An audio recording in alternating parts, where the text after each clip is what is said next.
आप में से बहुत सारे लोग जानते हैं कि आयुर्वेद में हीलिंग और ट्रीटमेंट के अलावा social health, mental health, happiness, environmental health, करुणा, सहानुभूति, संवेदनशीलता और उत्पादकता सब कुछ इस अमृत कलश में शामिल है। इसलिए हमारे आयुर्वेद को जीवन के ज्ञान के रूप में समझा जाता है और हमारे यहां जितनी प्रतिष्ठा 4 वेदों की है, वैसे ही आयुर्वेद को 5वां वेद कहा जाता है। साथियों, आज आधुनिक दुनिया की जो लाइफस्टाइल है, जो नई नई बीमारियां हम देख रहे हैं, उसे पार पाने के लिए हमारी ट्रेडिशनल नॉलेज बहुत महत्वपूर्ण है। जैसे अच्छी हेल्थ का एक सीधा संबंध बैलेंस डाइट से है। हमारे पूर्वज यह मानते थे कि किसी भी रोग का आधा उपचार बैलेंस डाइट में छिपा होता है।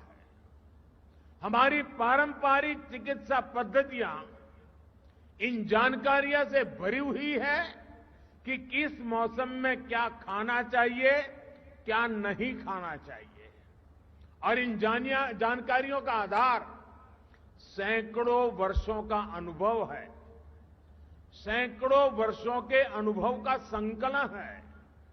जैसे हमारे यहां भारत में एक समय था जब विशेष रूप से मोटे अनाज, मिलेट्स के उपयोग पर हमारे बुजुर्ग बहुत बल देते थे। समय के साथ हमने इसका उपयोग कम होते भी देखा और आजकल फिर से मिलेट्स की चर्चा बढ़ते हुए देख रहे हैं। मुझे इस बात का भी संतोष है कि मिलेट्स के उपयोग को बढ़ावा देने के लिए भारत का प्रस्ताव यूनाइटेड नेशंस ने स्वीकार किया है। वर्ष 2023 को इंटरनेशनल मिलेट ईयर घोषित करना मानवता के लिए बहुत हितकारी कदम है। एक्सेलेंसी, अभी कुछ समय पहले भारत में जो नेशनल न्यूट्रिशन मिशन शुरू हुआ है, उसमें भी हमारी प्राचीन और पारंपरिक विद्या को ध्यान में रखा गया है। कोविड-19 महामारी के दौरान भी हमने आयुष प्रणाली का व्यापक रूप से उपयोग किया। आयुष काढ़ा, इस नाम से आयुर्वेद आधारित काढ़ा खूब प्रचलित हुआ। आयुर्वेद, सिद्ध, यूनानी फॉर्मुलेशंस की ग्लोबली भी बहुत डिमांड देखने को मिल रही है। दुनिया के अनेक देश आज पैंडेमिक से बचाव के लिए ट्रेडिशनल हर्बल सिस्टम के उपयोग पर बल दे रहे हैं।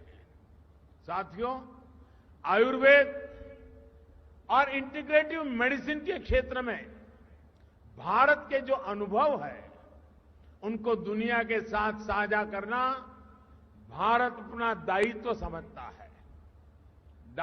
डायबिटीज, ओबेसिटी, डिप्रेशन जैसी अनेक बीमारियों से लड़ने में भारत की योग परंपरा दुनिया के बहुत काम आ रही है। अंतर्राष्ट्रीय योग दिवस के माध्यम से योग प्रचलित हो रहा है और दुनिया भर में लोगों को मानसिक तनाव कम करने में, मन, शरीर, चेतना में संतुलन कायम करने में योग मदद कर रहा है। योग के दायरे का विस्तार करने में भी ये नया संस्थान अहम भूमिका निभाए, ये बहुत आवश्यक है।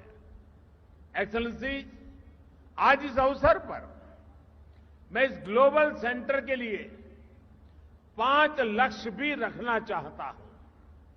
पहला लक्ष्य टेक्नोलॉजी का उपयोग करते हुए ट्रेडिशनल विद्याओं के संकलन का है, उनका डेटाबेस बनाने का है। अलग अलग देशों में ट्रेडिशनल मेडिसिन की अलग अलग परंपराएं रही हैं। इस केंद्र में इन परंपराओं का संकलन करते हुए एक वैश्विक संग्रह यानी रिपोजिटरी बनानी चाहिए। ये केंद्र इन परंपराओं के जानकारों, मूल पद्धतियों के स्रोतों का अध्ययन करके भी उनका एक संकलन कर सकते हैं। ऐसा करना इसलिए भी जरूरी है ताकि अलग अलग देशों में मौजूद पारंपरिक चिकित्सा की महत्वपूर्ण जानकारी आने वाली पीढ़ियों को मदद करती है। साथियों, जीसीटीएम को पारंपरिक औषधियों की टेस्टिंग और सर्टिफिकेशन के लिए इंटरनेशनल स्टैंडर्ड भी बनाने चाहिए। ये आपकी संस्था का दूसरा लक्ष्य हो सकता है।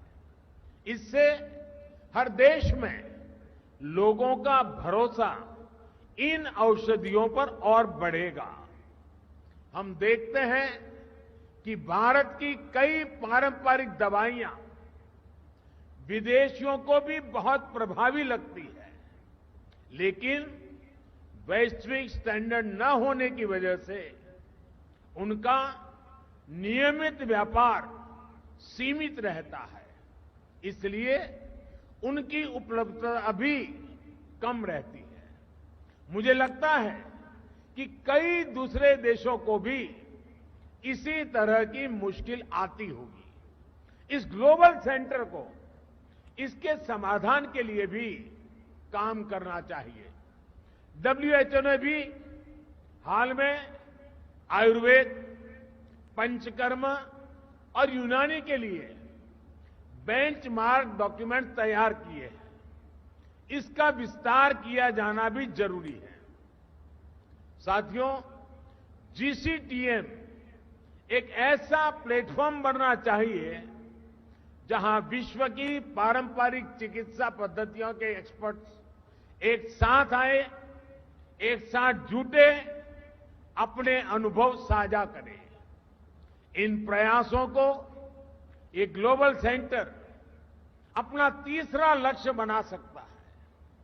क्या ये संस्थान एक सालाना समारोह कर सकता है? कोई एनुअल ट्रेडिशनल मेडिसिन फेस्टिवल कर सकता है जिसमें दुनिया के ज्यादा से ज्यादा देशों के एक्सपर्ट्स चिंतन करें, अपनी पद्धतियों को साझा करें। साथियों, मैं समझता हूं इस सेंटर का चौथा लक्ष्य रिसर्च में निवेश से जुड़ा होना चाहिए।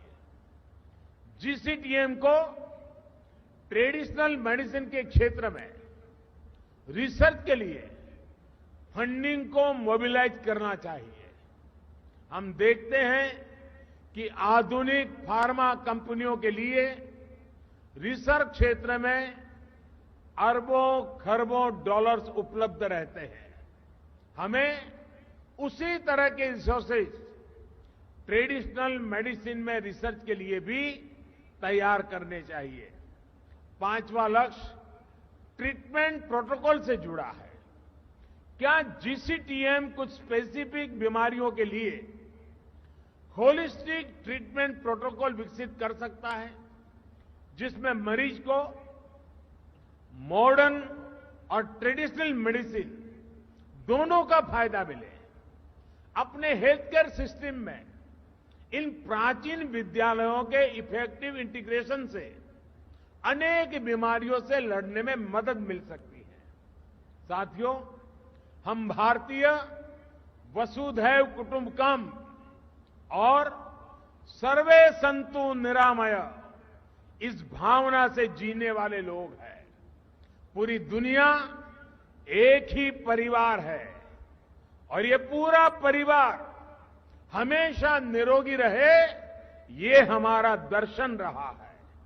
आज WHO जीसीटीएम की स्थापना से भारत की ये परंपरा और समृद्ध हो रही है।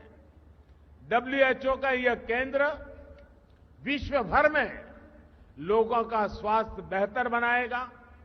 इसी कामना के साथ